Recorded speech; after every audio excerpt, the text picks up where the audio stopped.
Buyurun hocam. Tefeddül.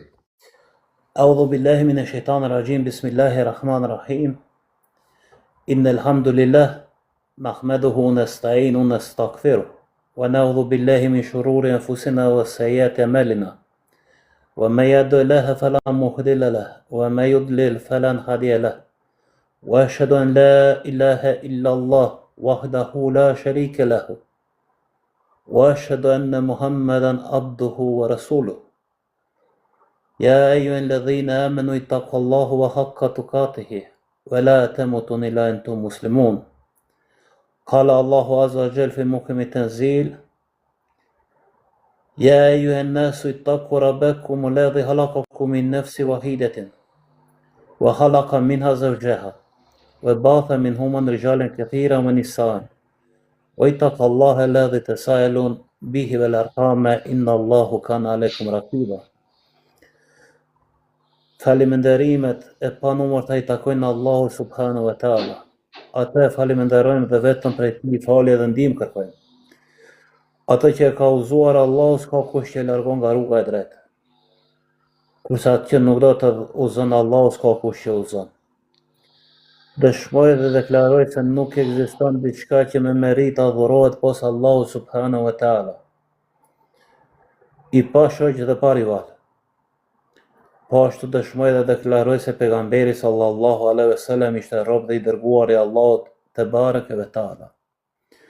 Pastaj thot Allahu subhanahu wa taala në Kur'anin famlar: O ju njerëz, keni frikë Allahun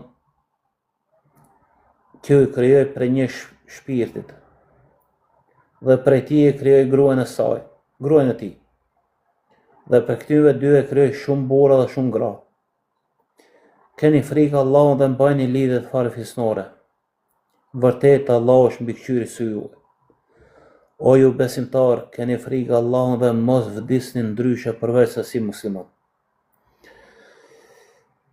Vëllezër dhe motra të nderuara, asalamu alaikum wa rahmatullahi wa barakatuh. Tema e natës sotme është 10 sahabët të cilët pejgamberi sallallahu alaihi wasallam I përgëzoi me xhenet. Vëllezër dhe motra të nderuara, sahabët ishin njerëzit më të mirë që hesën në sipërfaqen e kësaj bote, pas pejgamberëve, alayhi salatu wassalam. E për këtyve 10 ishin hala dhe më të mirë. Këto sahabi sakrifikuan gjithçka. Për çka? Për Islamin dhe umetin. Për ta ngrit fjalën e Allahut te bareke ve taala. E kështu që Allahu subhanahu wa taala I ngriti në grada shumë të larta. Thot Allahu subhanahu wa taala në Kur'anin famlar: Allahu është I kënaqur me të parët prej muhaxhirëve dhe ensarëve dhe me ata që I pasuan me mirësi. Edhe ata janë të kënaqur me Allahun te bareke ve taala. Ai u ka përgatitur kopshte në të cilat rrjedhin lumej, ku do të qëndrojnë përgjithmonë. Surja At-Tauba ajeti 100. E po ashtu thot Allahu subhanahu wa taala: vërtet Allahu që I kënaqur me besimtarët kur ata të dhanë ty bejatin apo besatimin, besën. Nën pema. Surja Al-Fat ajeti 18. Kurse pejgamberi sallallahu alaihi wasallam ka thonë njerëzit më të mirë janë brezi im. Pastaj ato që vinë më vonë dhe pastaj ato që vinë më vonë. Dietarët e ahli sunetit dhe xhamatit kanë thonë se këto janë brezi I parë sahabit, brezi I dytë tabiinët dhe brezi I tretë etbau tabiinët. Dietarët e Islamit kanë folë gjëra gjatë për këto 10 sahabi. Subhanallah, tjetojshin këtë dunja dhe pejgamberi sallallahu alaihi wasallam I cili nuk ka folë nga vetja e tij, po ka folë aq që e ka shpall Allahu te bareke ve taala. me ta përmend emrin më i miri i dunjas dhe me të përgëzu me xhenet është një punë jashtëzakonisht e madhe. E kështu që këto qifutët tonë, cilët e quajnë veten sheja musliman, me plot kuptimin e fjalës që thonë qifut, se i shohin këto, special këto dhe sahabit.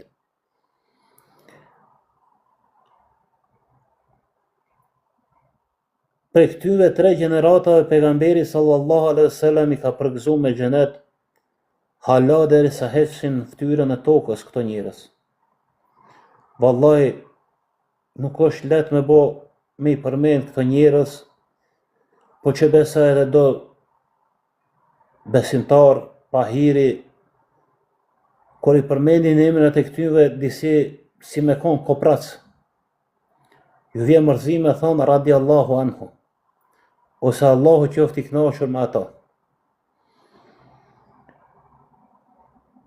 Dietarët e ehli sunetit kanë përmendur 3 gjana te këto 10 sahabi. Pos që ishin besimtarë të mirë, që dojshin pejgamberin sallallahu alaihi wasallam shumë, po me 3 gjana i kanë dallu pak. E cilat janë këto gjana do t'i përmendim pak më vonë inshallah ve taala. Një ditë për ditëve pejgamberi sallallahu alaihi wasallam e tha hadithin e njohur që është te Buhariu dhe Muslimi. Filloi ti numëron, thot, Ebu Bekri fil janna, wa Umar fil janna, wa Uthman fil janna, wa Aliun fil janna, wa Talhatu fil janna, wa Zubairu fil janna, wa Abdurrahman ibn Auf fil janna, wa Sa'd ibn Abi Waqqas fil janna, wa Sa'id ibn Zaid fil janna, wa Abu Ubejde ibn al-Jarrah fil janna. Që i bie Ebu Bekri në xhenet, Omeri në xhenet, Uthmani në xhenet, Aliu në xhenet, Talha në xhenet, Zuberi në xhenet, Abdurrahmani në xhenet, Sadi në xhenet, Saidi në xhenet dhe Ebu Ubejde në xhenet, radiallahu anhum jamian. Kurse në një hadith tjetër, një ditë për ditëve pejgamberi sallallahu alaihi wasallam doli prej shtëpisë vet dhe i takoi Omerin, Ebu Bekrin edhe Osmanin radiallahu anhum. Dhe shkuan në Uhud, heqin mbi Uhudin, dhe Allahu subhanahu wa taala e dridhi tokën, e dridhi Uhudin. Pejgamberi sallallahu alaihi wasallam tha, uthbut ya Uhud, fa innama alayka nabiyyun wa sadikun wa shahidan. Qëndroj qeto Uhud, mbi ty ndodhen pejgamberi sallallahu alaihi wasallam, as-Siddiku dhe 2 shahidët. Pra në këtë hadith pejgamberi sallallahu alaihi wasallam i ceki dhe ja u boni me dije, kë pa të ndodh shumë vjet para se me ndru jetë pejgamberi sallallahu alaihi wasallam. Ja u boni me dije Omerit dhe Osmanit radiallahu anhuma se kanë me vdek shahid. E si mos me besu fjallën e pejgamberit sallallahu alaihi wasallam. Pastaj vin shiitët dhe flasin keq për këto 2 burra të mëdhej. Vëllezër dhe motra nderuame, unë do të hyj dhe do të foli nga pak për 4 sahabët e parë, se besoj dhe mendoj duhet me udhon hakun se cilët ka një ligjërat në vete, se më bu më u xhanu shumë për Ebu Bekrin, Omerin, Uthmanin dhe Aliun, vallahi sabaj nuk na qet. E unë do i përmeni si përfaqësisht këto të parët 4 e këto 6 të fundit do xhanona pak më tepër. Dhe shpresoj inshallah ve taala të kemi hymër edhe të mbajmë një ligjërat mystakil për Ebu Bekrin, Omerin, Osmanin edhe Aliun radiallahu anhum. Ebu Bekri radiallahu anhu ishte pas pejgamberve njeriu më i mirë që ka ecur fytyrën e tokës. Pejgamberi sallallahu alaihi wasallam ka thonë, sikur ta merrja një mik të ngushtë, përveç Zotit tim, do ta merrja Ebu Bekrin. Ky burr i madh dha gjithçka nga pasuria e vet, qoftë në Mekë, ashtu edhe në Medinë. Omer ibn Hatabi radiallahu anhu ka thonë pejgamberi sallallahu alaihi wasallam se Allahu te bareke ve taala e ka vendosur të vërtetën në gjuhën dhe në zemrën e Omerit. Dhe njihni sigurisht hadithin e njohur që pejgamberi sallallahu alaihi wasallam i pa thonë Omerit radiallahu anhu: Ja Omer, prej te e ka frikë edhe shejtani lanetullahi alej, kur shef e ndryshon rrugën. Uthman ibn Affani, njeriu më i turpshëm dhe më bujar që ka ecë në këtë dunja. Transmetohet se Uthman ibn Affani radiallahu anhu aq ka qenë i turpshëm sa që kur në jetën e vet pjesët e turpshme të trupit të tij me dorën e djathtë nuk i ka prek. Në një hadith transmetohet se te pejgamberi sallallahu alaihi wasallam një ditë prej ditëve erdhi Ebu Bekri radiallahu anhu dhe pejgamberi sallallahu alaihi wasallam nuk lëvizi fare. Erdhi edhe Omeri radiallahu anhu e njëjta. Erdhën edhe sahabi tjerë njësoj. Kur erdhi Uthmani radiallahu anhu, pejgamberi sallallahu alaihi wasallam lëvizje ndroi vendin pak. Dhe sahabët e pyetën, ja Resulullah, ne tjerët kur him nuk lëvizje, çka ndodhi? Vallahi thot, kur me lajke turprohen prej Uthmanit, çka është puna ime? Aliu radiallahu anhu, djaloshi më i ri i cili pranoi Islamin. Historia e Islamit nuk njeh një djalë të ri para Aliut radiallahu anhu që u bë musliman. Madje ishte djali i miqës pejgamberit sallallahu alaihi wasallam, edhe dhëndrit tina, prej cilët pejgamberi sallallahu alaihi wasallam i pa dy nipat e vet, Hasanin dhe Husejnin. Por këtha pejgamberi alaihi salatu wassalam në një hadith sahih thot: a nuk je i kënaqur që të jesh ndaj meje siç ishte Haruni ndaj Musait, përveç se pas meje nuk ka profet. Në këtë hadith shiitët shpeshherë manipulojnë. Pra, këto pejgamberi sallallahu alaihi wasallam ka dashur me i thonën Aliu, ti e gati se si Haruni që ishte me Musain alayhi salatu wassalam. Mirë po, me thonë ti je si Haruni që ishte me Musain, ish konkret ndryshe. Por gati se, e kjo gati se e ndryshon pak e sapën. Se në kohën e pejgamberit sallallahu alaihi wasallam nuk ka pas pejgamber tjetër, kurse Haruni ishte pejgamber. Këtu manipulojnë shihet me këtë hadith. E tash vim te Talha ibn Ubejdullah. Për ndryshe, me emrin e tij është quajt edhe beteja e Uhudit, apo quhet beteja e Talhës. Talha radiallahu anhu ishte në një udhtim në Sham. Dhe në rrethinën e Damaskut takoi një prift, i cili kish dalë dhe pyet se a ka dikush që ka ardhur nga Mekja. E njëri prej atij karavanit tha, po është ky, për Talhën radiallahu anhu. Dhe pyeta e prifti thot, a ka dalë te ju ndonjë pejgamber?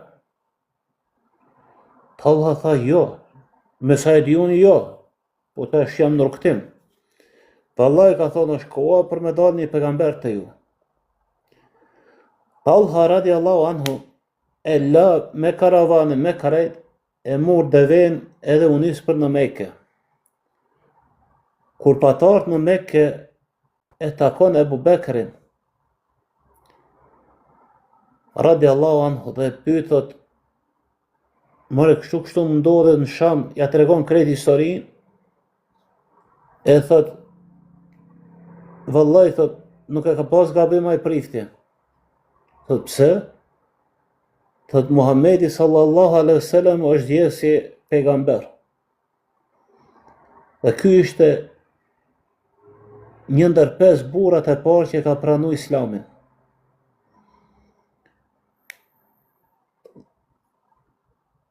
Talha jo vetëm se ishte bujar, po ishte edhe shumë trim.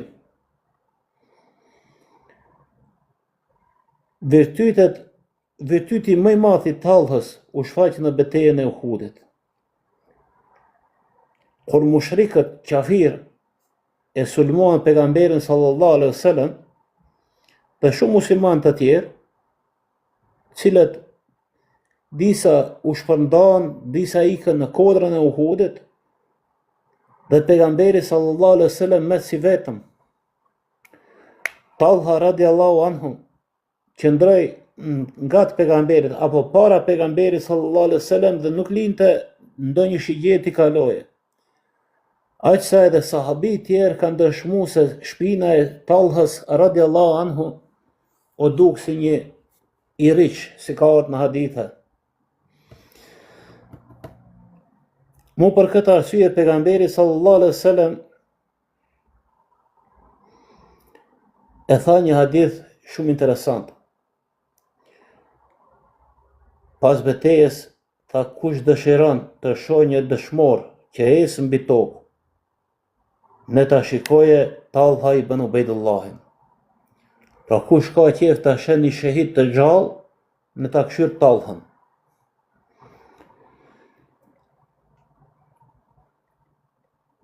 Pastaj, ky burr i madh, Allahu subhanahu wa taala i dha shumë bereqet në Medinë. U bë një ndër njerëzit më të pastër të Medinës. Në momentin kur të bëj shumë pasuni, erdhi gruaja dhe i tha, oj gruaja ime, prej kur gjojt nuk frigna, pos prej pasurisë. Ky burr i madh, po dhe gruaja burrnish. I thot, o burri jem, merri thot gjitha parat dhe çojt e pejgamberit sallallahu alaihi wasallam se janë të bu pare për luftë. Vallahi, çfarë deri madh që Allahi dhe pejgamberi sallallahu alaihi wasallam të përgëzojnë me xhenet. Nga vetë goja e pejgamberit sallallahu alaihi wasallam. Çka më na jep me dije jeta e Talhës? Çka mund të mësojmë për jetës tina? Ne si besimtar duhemi gjithmonë me qenë të gatshëm me sakrifiku për fenë e Allahut te bareke ve teala.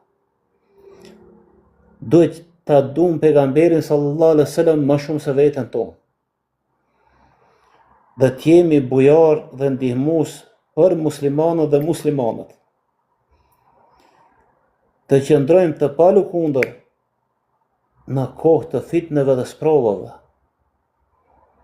Në kohën e fitnes, ajo që ndodhi mes Muavijut dhe Aliut radiallahu anhum, Talha dhe Zubejri qëndruan larg të dy palëve. Nuk jo bashkangjitën, as Aliut, po as kësaj palës tjetër. Talha radiallahu anhu ishte një shembull i madh për trimrin, besimin, sakrificën. Ai e mbrojti pejgamberin sallallahu alaihi wasallam me jetën e tij, me trupin e vet. Për këtë arsye dhe pejgamberi sallallahu alaihi wasallam e përgëzoi me xhenet. Zubair ibn Awam ishte i biri i Safijes. Sefia ishte halla e pejgamberit sallallahu alaihi wasallam. Këto ishin edhe kushërin ndërmjet vete me pejgamberin sallallahu alaihi wasallam.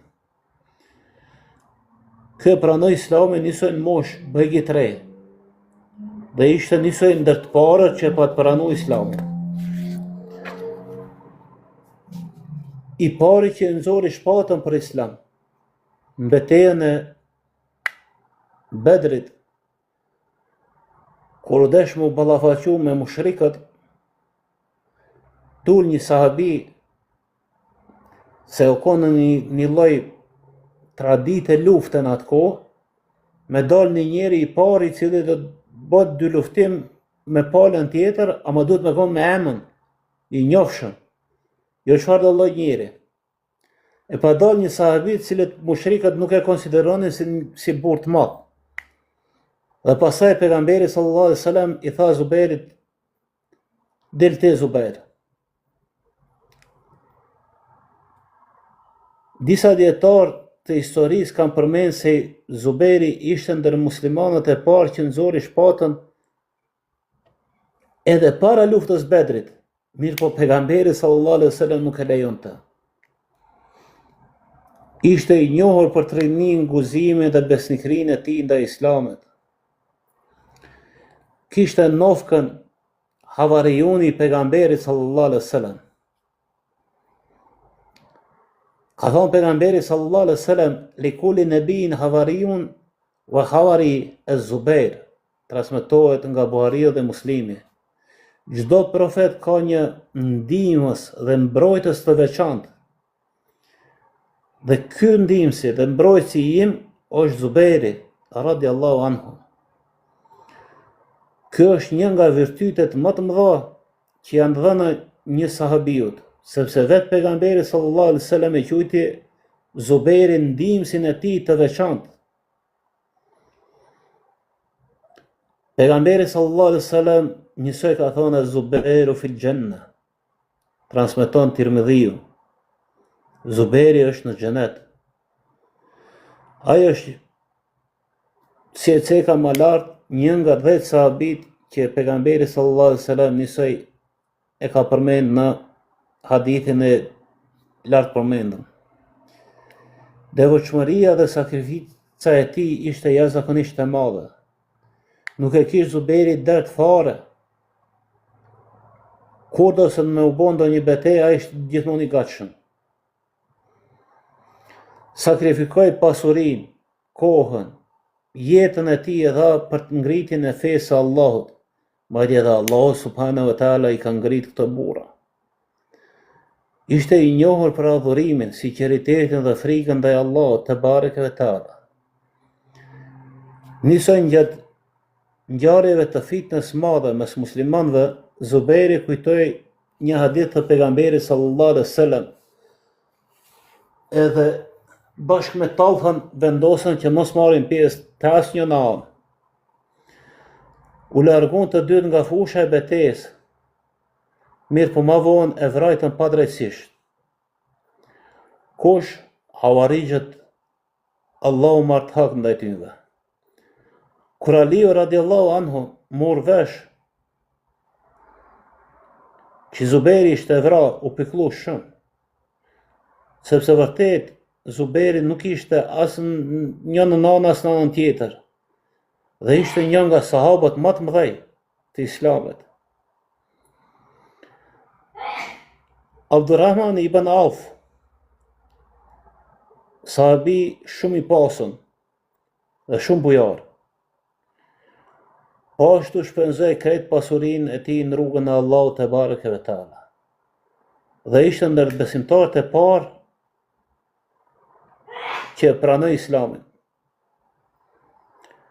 Ishte në atë grupën e parë që mirnin mësim nga pejgamberi sallallahu alaihi wasallam te Akrama ibn Akram radiallahu anhu. Se 3 vitet e para kanë qenë fshehur as i kanë marrë mësim nga pejgamberi sallallahu alaihi wasallam. Në kohën e hijretit, ky sahabi Abdurrahman ibn Auf ishte i pari që shkoi në Medinë para pejgamberit sallallahu alaihi wasallam bashkë me Umer ibn Musab radiallahu anhu.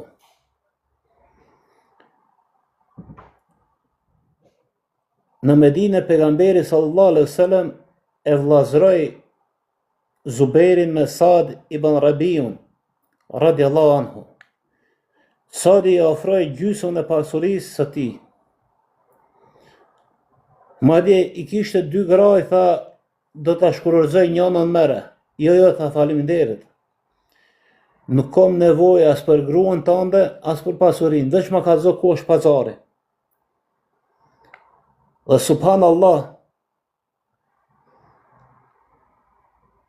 pejgamberi sallallahu alaihi wasallam kur i tha Allahu të begatot familjen dhe pasurinë tënde, Allahu te bareke ve taala i dha jashtëzakonisht pasuri të madhe. Bojaria e tij nuk ishte skej. Edhe pse kishte pasuri jashtëzakonisht të madhe, zemra e tij ishte e lidhur me Allahun te bareke ve taala. Nisoj transmetohet prej shumë sahabive se edhe ky sahabi ishte shumë bojar, shumë trim, veç me një gjë ishte frikasak ndaj pasurisë. Qindra deve të ngarkuar me mallra në rrugën e Allahut subhanahu wa taala, me mijëra dinar dhe dirhem për nevojtarët, ky sahabi i dha. Nuk e kish dert fare për pasurinë. Abdurrahman ibn Afani nuk e di a ka pas ndonjë sahabi tjetër përveç Ebu Bekrit radiallahu anhu, i cili ka dhënë ma shumë pare për këtina. Kohën pasi që vdiq Omeri radiallahu anhu, Abdurrahmani ishte një nga 6 sahabat që Omeri i caktoi për zgjedhjen e halifit të ardhshëm. Dhe subhanallah, u largu prej kandidimit, nuk deshte me u zgjedh për halife. Këtu e tregoj vetveten se ky nuk e don postin, nuk e don kapuqen, thjesht e don dinin e Allahut te bareke ve taala. Dhe fjalët e tij më interesante dhe më të bukura, të cilët janë përcjell, janë trashëguar me vitet, me shekuj, ka thonë pasuria është begati kur përdoret për hir të Allahut te bareke ve taala. Tregtia e ndershme është e lavdruar në Islam, por jo më u bë rob i tregtisë. Muslimani duhet me kon bujar dhe me kon bamirës. Suksesi në dunja nuk duhet të largojë njeriu prej ahiretit.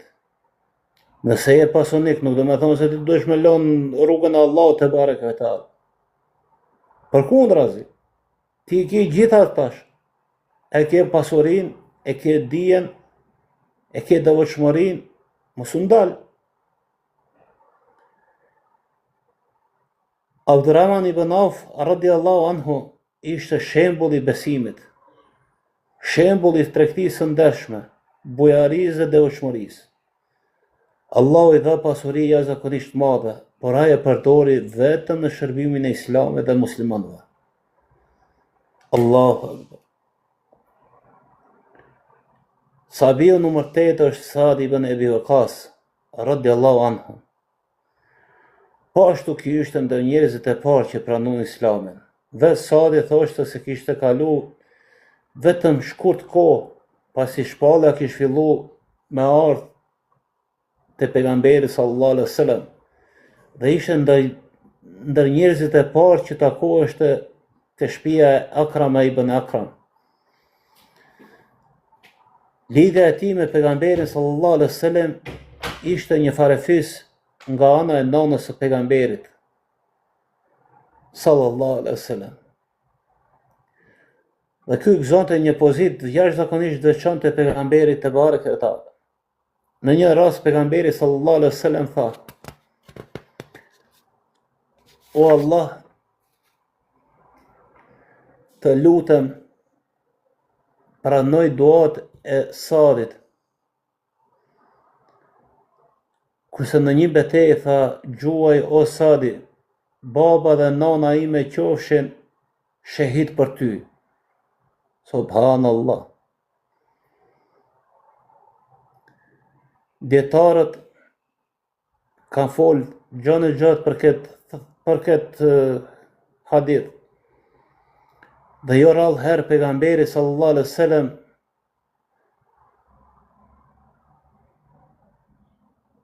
e haron të Sadin. Këtë shprehje gjithmonë e përdorte, vetëm me Sadin. Nuk ka sahabi tjetër që pejgamberi sallallahu alaihi wasallam i ka thënë baba dhe nana ime qofshin shahid për ty, apo qofshin ato vdeshin për ty në vend tënd.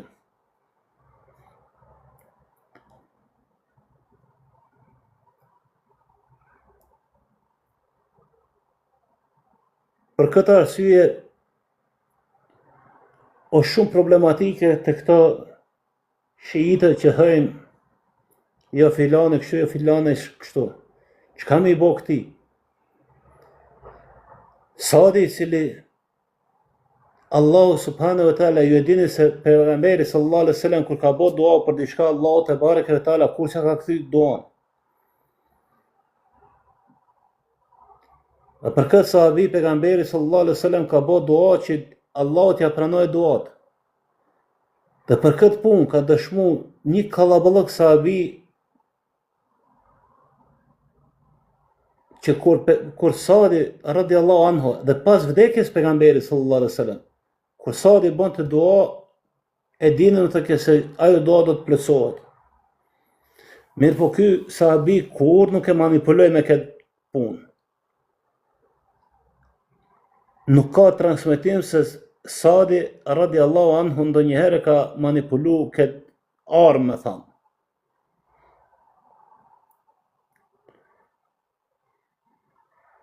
Vallahi është nder i madh që Allahu te bareke ve taala me të bë musliman. Vallahi ky din ka pas burra dhe burra. Sadi ibn Waqqas radiallahu anhu ishte një nga sahabët më të mëdhej të Islamit. Në kohën e shtetit islam ishte drejtues i Shamit. Por në kohën e tij, apo në kohën e Omerit radiallahu anhu, pat përhap murtaja në Sham. Dhe Sadi radiallahu anhu inshallah ka shku shahid të Allahu te bareke ve taala. Sahabiu numër 9, Said ibn Zaid.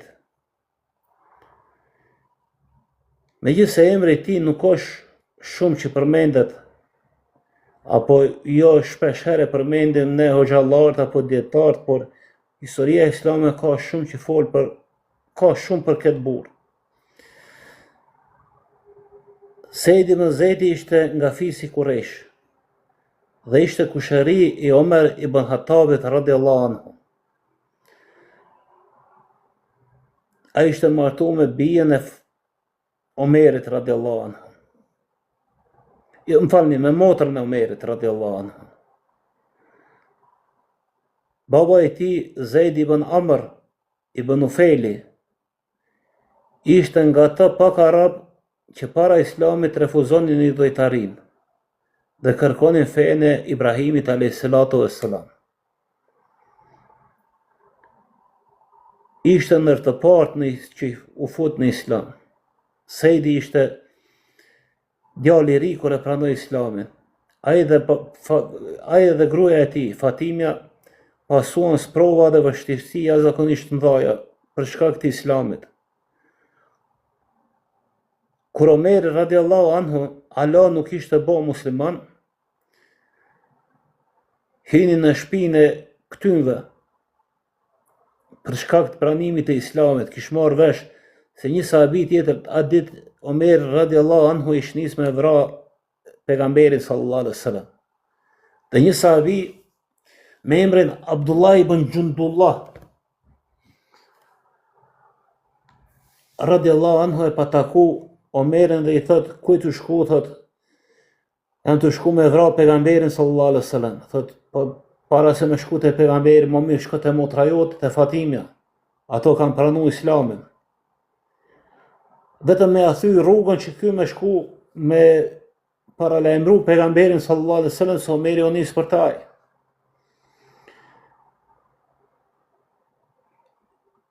Ky burr i madh dajma qëndroi në mbrojtjen e fesë së Allahut dhe të muslimanëve. Dajma kishte dertin e besimtarëve.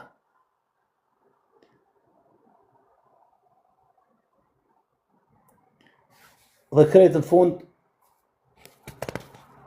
e kemi edhe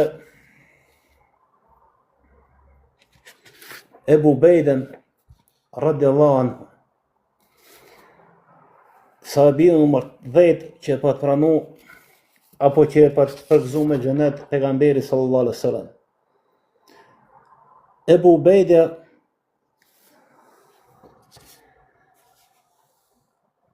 ibn Jarrah, emri i tij ishte Amr ibn Jarrah.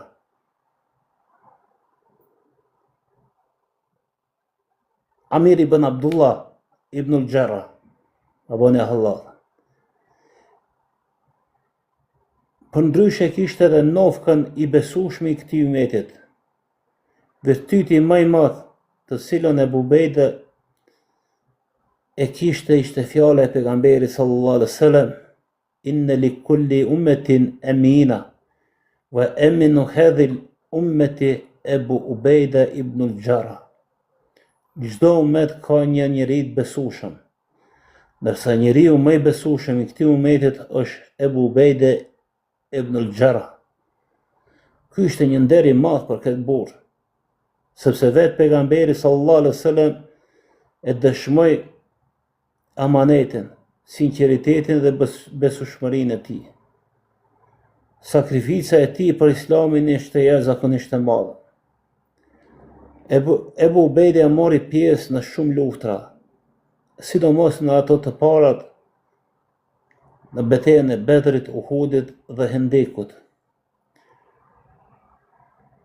Në betejën e Uhudit, kur helmeta e pejgamberit sallallahu alaihi wasallam apo kapuçi që e mbante në krye, helmeta që ndorën, ma bëne Allah. Jo bën mirë, kapuçi. Ju fut pejgamberi sallallahu alaihi wasallam në fytyrë. Ebu Ubejda i nxori copat e hekurit me dhëmbët e tij nga dashuria dhe kujdesin që kishte ndaj pejgamberit sallallahu alaihi wasallam.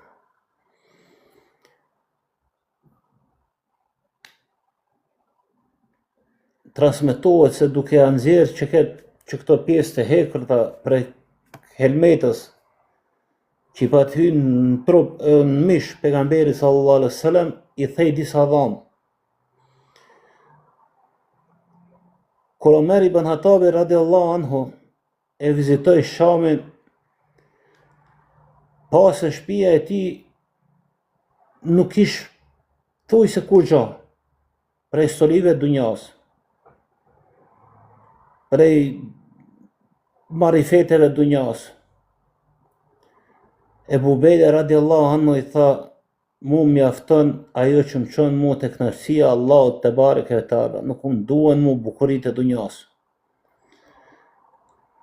Vëllezër dhe motra nderuame, ka shumë që ka të folet për këto burra të mëdhej, po unë i rash sa ma shkurt, për arsye se edhe koha më zgjatet tepër, më zbohet monotone, dhe krejt në fund kisha dash me bën një dua për neve, për mua dhe për juve.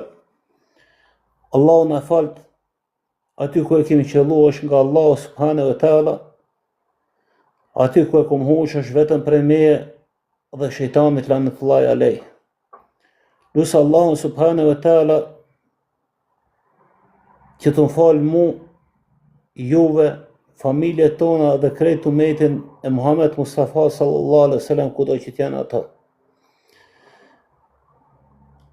O Allah, na ringjall bashkë me pejgamberin sallallahu alaihi wasallam. me Ebu Bekrin, Omerin, Osmanin, Aliun dhe krejt sahabët e tjerë. Ja Rab, dëshmojmë dhe deklarojmë se nuk ka zot tjetër përveç teje. Bekoj e pejgamberin sallallahu alaihi wasallam ashtu siç i beku pejgamberët e tjerë që ishin para pejgamberit sallallahu alaihi wasallam. Dhe na bashkon ditën e gjykimit në Xhenetul Firdaus bashkë me pejgamberin, sahabit, tabiinët, atbu tabiinët dhe krejt umetin Muhammed Mustafa sallallahu alaihi wasallam. Më bëni halal nëse ke pak e zgjata, po unë e kom shkurtu maksimalisht, po ma shkurt se kaq, edhe 4 sahabët e parë nuk hyna pak me u gjënu ma tepër se e disha se kam u zgjat. Si ke zgjat, po na ke knaq, Hoxha. Allah i të shpërblet. Allah shpërblet inshallah me Xhenetin Firdaus na ke knaq. Allah të knaqë në xhenet Allah. Me gjithë ummeti Muhammed sallallahu alaihi wasallam. Amin. Bashkë me ju e familjes dhe ju e gjithë umetin tonë. Allahumma amin ya rabbil alamin.